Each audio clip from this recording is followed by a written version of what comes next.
பசியால் மடியும் குழந்தைகள், காசாவில் ஓயாத அழுகுரல்கள். காசா மேல ஏவுகணைகளை வீசி பல்லாயிரக்கணக்கான மக்களை கொன்று குவித்த இஸ்ரேல் இப்போ அந்த நாட்டுக்கு கிடைச்சிட்டு வந்த உதவிகளை தடுத்து நிறுத்தி லட்சக்கணக்கான பிஞ்சு குழந்தைகளை பட்டினியால தவிக்க வச்சிருக்கு.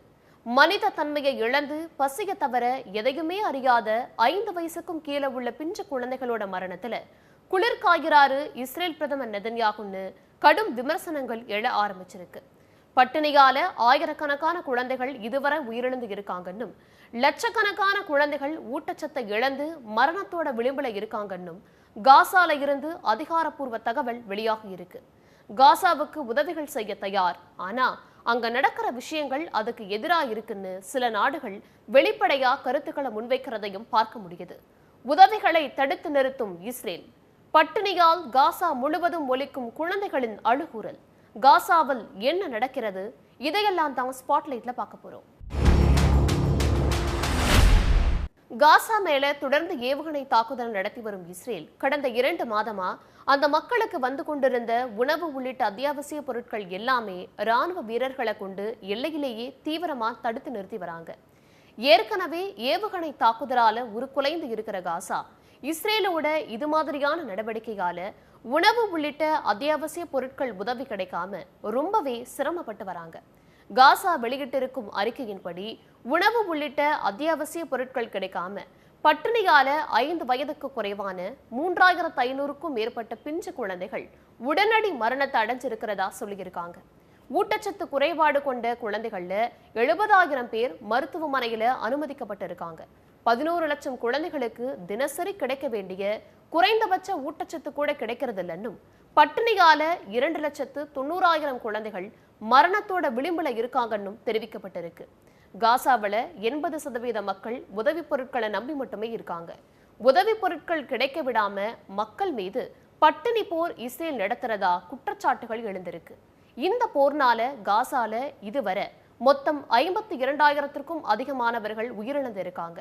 1 லட்சத்துக்கும் மேற்பட்டோர் காயமடைஞ்சிருக்காங்க. 1000க்கும் மேற்பட்டோர் காணாம போயிருக்காங்க. இந்த தகவலை காசா சுகாதாரத்துறை அதிகாரப்பூர்வமா தெரிவிச்சிருக்காங்க. காசா மக்களுக்கு உதவி பொருட்களை கிடைக்க விடாம இஸ்ரேல் தடுக்கிறதுக்கான காரணமும் வெளியாகி இருக்கு. ஹமாஸ் அமைப்பால காசாவில் 59 இஸ்ரேலியர்கள் கைதிகளா பிடித்து வைக்கப்பட்டிருக்காங்கன்னும், அவங்கள 24 பேர் உயிரோடு இருக்கிறதாவும் நம்பப்படுது. இந்த 24 பேரை விடுவிக்க ஹமாஸ் அமைப்பு மேல அழுத்தம் தர விதமா அந்த நாட்டுக்கு கிடைக்க வேண்டிய உதவி பொருட்களை இஸ்ரேல் தடுத்து நிறுத்தி வரதா சொல்லப்படுது. ஆனா சர்வதேச சட்டப்படி காசாவுக்கு கிடைக்க வேண்டிய உதவிகளை இஸ்ரேல் தடுத்து நிறுத்தக்கூடாதுன்னும், அவங்களுக்கு தேவையான உணவு உள்ளிட்ட உதவிகளை வழங்கணும்னு சட்ட வல்லுநர்களும் மனித உரிமை ஆர்வலர்களும் தெரிவிக்கிறாங்க. இஸ்ரேலோட இது போன்ற நடவடிக்கை 4வது ஜெனீவா மாநாட்டை மீறும் செயல்னும் அவங்க தெரிவிக்கிறாங்க. காசாவில் இருக்கிற குழந்தைகள் இஸ்ரேலோட குண்டுகளால உயிரிழந்து வராங்க. இப்போ அதைவிட பெரிய கொடுமையா பால் கூட கிடைக்காம குழந்தைகள் உயிரிழக்கிறது வேதனைய வச்சிருக்குன்னு சொல்லப்படுது. உணவு கிடைக்காம ஊட்டச்சத்து குறைபாடு ஏற்பட்டு பட்டினியால வாடும் காசா குழந்தைகளோட காட்சிகள் உறைய வைக்கிற விதமா இருக்கு.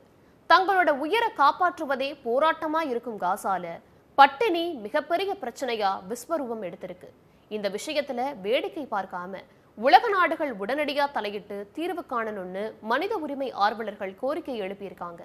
இந்த பிரச்சனையில நெதன்யாகுவோட செயல் வன்மையா கண்டிக்கத்தக்கதுன்னும், பிஞ்ச குழந்தைகளோட மரணத்துக்கு காரணமான கொடூர மனம் கொண்ட நெதன்யாகு சர்வதேச நீதிமன்றத்தால தண்டிக்கப்படணும் அப்படின்ற கோரிக்கைகள் வலுக்க தொடங்கி இருக்கு. போர் நிறுத்தம், அமைதி பேச்சுவார்த்தை இதெல்லாம் காலம் எடுக்கிற விஷயங்களா சொல்லப்பட்டாலும், காசாவுக்குள்ள உணவுப் பொருட்கள் போகணுங்கிறதும், பசியால வாடுற ஒரு குழந்தை உயிரிழந்தாலும் அதுக்கு இஸ்ரேல் தான் காரணங்கிற புள்ளியில இருந்து பசிகால் வாடும் காசா குழந்தைகளை மனிதநேயத்தோடு அணுக வேண்டிய பொறுப்பு உலக நாடுகளுக்கு இருக்குன்னும், இஸ்ரேல் தன்னோட கொடூர போக்க கைவிடாட்டி உலக நாடுகளோட கடும் நடவடிக்கைக்கு உட்படுத்தப்படணுங்கிற கோரிக்கையும் வலுக்க ஆரம்பிச்சிருக்கு.